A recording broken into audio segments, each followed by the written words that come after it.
In our previous video, we examined one of SyfeTalk's claim regarding tawassul and responded to it using reliable Sunni sources and straightforward but solid reasoning. If you haven't seen the video yet, I highly recommend it. After briefly reviewing more of his content, I noticed that criticizing Shia Muslims and implicitly labeling them as mushrik is a common theme on his channel. Let's take a look at one of his short videos on this very topic. This is exactly what happens when you don't limit yourself to the Quran, the Sunnah of Prophet Muhammad sallallahu alaihi wasallam. You become ready to be programmed with every single misguidance there is.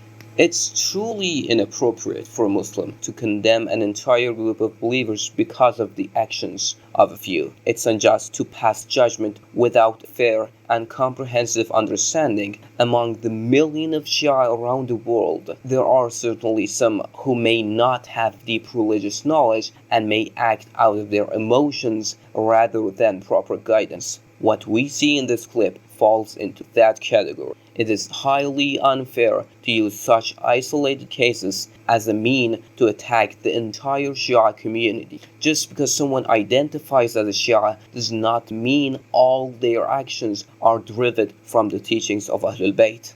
We as Shia never hold you accountable for the actions of extremist groups who claim to represent Salafism. That would be against piety and not worthy of the followers of Ahlul Bayt. Prophet Muhammad sallallahu alaihi wasallam came to teach us Tawheed and to get a direct connection with Allah subhanahu wa ta'ala. But for some reasons that I can never understand, some Muslims don't get it. Indeed, Prophet Muhammad sallallahu alaihi wasallam was sent to spread monotheism and eradicate idolatry and disbelief. He called humanity to worship the one true God and to reject devotion to anything else. Anyone who calls upon another alongside Allah, believing them to be independent, has certainly left the fold of Islam and has fallen into misguidance and shirk. However, shirk is a matter of the heart and is hidden from people. Take the example of Prophet Ibrahim alayhi salam. Despite appearing to prostrate to stars, the moon and the sun, his intention was purely monotheistic. Meanwhile, someone might worship Allah their entire life, yet fall into minor shirk due to hypocrisy and ostentation. Therefore, we cannot hastily accuse fellow Muslims of shirk, as it is a very sensible topic. As Imam Ja'far al-Sadiq alayhi salam said, in the sight of Allah, the sanctity of a believer is greater than that of the Kaaba. Dua or supplication is worship, and calling upon the dead is worshipping them. One key misunderstanding Salafis have regarding tawassul is their interpretation of the word dua. While dua literally means to call or summon, in a specific sense it can mean worship. Not every act of calling upon someone is an act of worship. Salafis often cite this verse, and the mosques are for Allah, so do not call upon alongside Allah. They claim this verse proves that calling on anyone besides Allah is polytheism, but they confuse the specific sense of dua with its broader usage. In this verse, dua clearly refers to worship, as indicated by the context. The verse speaks about mosques, which are places of worship, and we are not alone in this interpretation. Sunni scholars like Qurtubi, Fakhr, al-Razi, and al-Alusi also confirm that the verse's atmosphere is about worship and not every calling. In the previous video, we cited the narration where Bilal ibn Haris sought tawassul through the Prophet's grave during the drought. This incident shows that even the Prophet's companions understood such verses the same way Shias do, that calling upon someone doesn't necessarily equate to worship. Even the revealed context or sha'n al-nuzul of the verse confirms this. For brevity, all include references on screen. This is just one example among many. To interpret every occurrence of dua in the Quran as worship is a distortion Salafist interpreters have imposed on themselves. Many du'as in the Quran are merely requests or calls, not acts of worship, and we do not know people's intention, and as Prophet Muhammad sallallahu alaihi wasallam said, actions are judged by intentions. Please answer this question. Who is the only one who is all hearing and all knowing? If your answer is Allah subhanahu wa ta'ala, and inshallah it is, then you are acknowledging that the dead are not all hearing, therefore they can't hear you. So why are you calling upon those who can't hear you? Another fallacy in this video is the Salafi use of all or nothing logic, assuming that if someone is not omniscient or omnipresent, then they cannot possibly see or hear us at all. This is flawed thinking. They treat every matter as either divine or mundane, with no room for intermediary states. Let me give you an example. In every prayer, Muslims say, Assalamu alayka ayyuhan nabi wa rahmatullahi wa barakatuh. Peace be upon you, O Prophet, and the mercy of Allah and His blessing. If we claim the Prophet cannot hear these solutions, then are we saying that Allah has commanded believers to do something pointless? That cannot be. So clearly the Prophet by divine will can hear our greetings. Therefore it's incorrect to claim that the dead cannot hear us under any circumstance.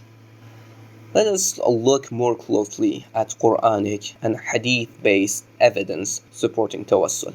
First, one of the common fallacies is labeling the Ahlul Bayt as dead. However, the Quran clearly states, do not think of those who are killed in the way of Allah as dead. Rather, they are alive with their Lord receiving sustenance. And all of the Imams of Ahlul Bayt are martyrs. So, yeah. Even more explicit is the Prophet's own saying narrated by Imam Ali alayhi salam, Sermon 87 of Nahjul Balagha. Whoever dies from among us, meaning Ahlul Bayt, is not truly dead, and whoever decays is not truly gone. So by Allah's decree and the Prophet's word, the Ahlul Bayt are not dead. They are alive, sustained by their Lord. But can they hear us? We must understand that all communications occurs by Allah's permission. If He wills it, it happens. If not, a veil is placed. The same God who enables us to hear one another in this world can surely grant that ability to His righteous servants in the next.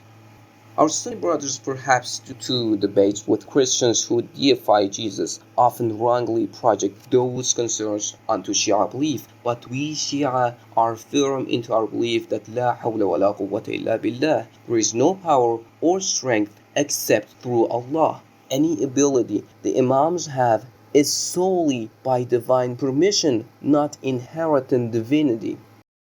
Now, how do we claim that Ahlul Bayt can hear us? Let's consider a hadith recorded in Sahih al-Bukhari, shared by both Sunnis and Shias.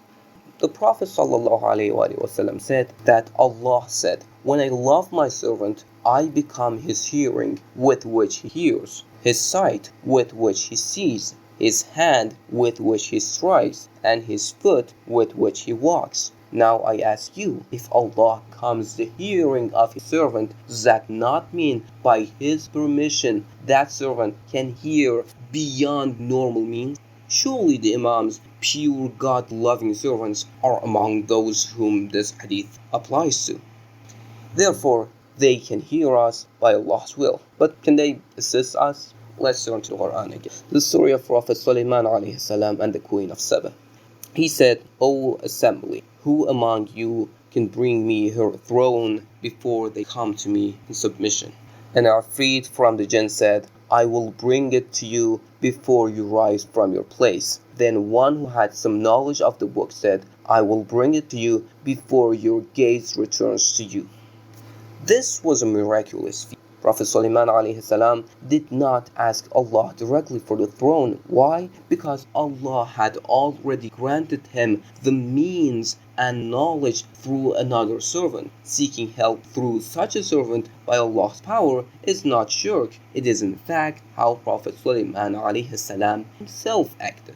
What's more, the person who performed this miracle was not a prophet or an angel, just someone who had knowledge from the book. Now imagine what those who possess all the knowledge of the book are capable of.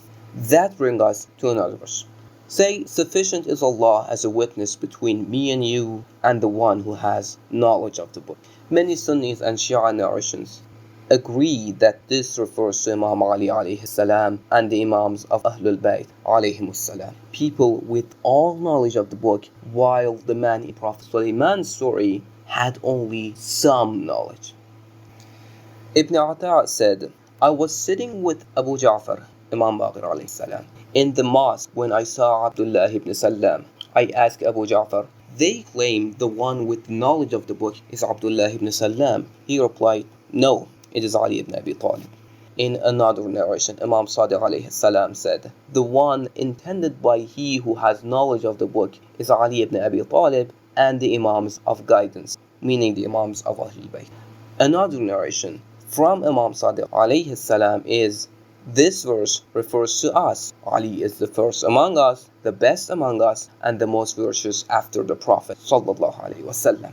There are numerous such narrations, widespread and mutawatir, leaving no room for doubt. Now, judge for yourself. If someone with a limited portion of this knowledge could bring a throne in the blink of an eye from more than 1,000 kilometers away, what about those whom Allah has granted all of it? We Shias never ask our Imams to forgive our sins or accept our deeds. That is solely Allah's domain, and we don't mix these matters. But tell me, what's wrong with asking someone who is alive by Allah's will, sees us and hears us by His permission, and has been given divine knowledge and capability to help us with worldly matters? Which divine attribute are we assigning to others that makes us deserving of being called mushrik?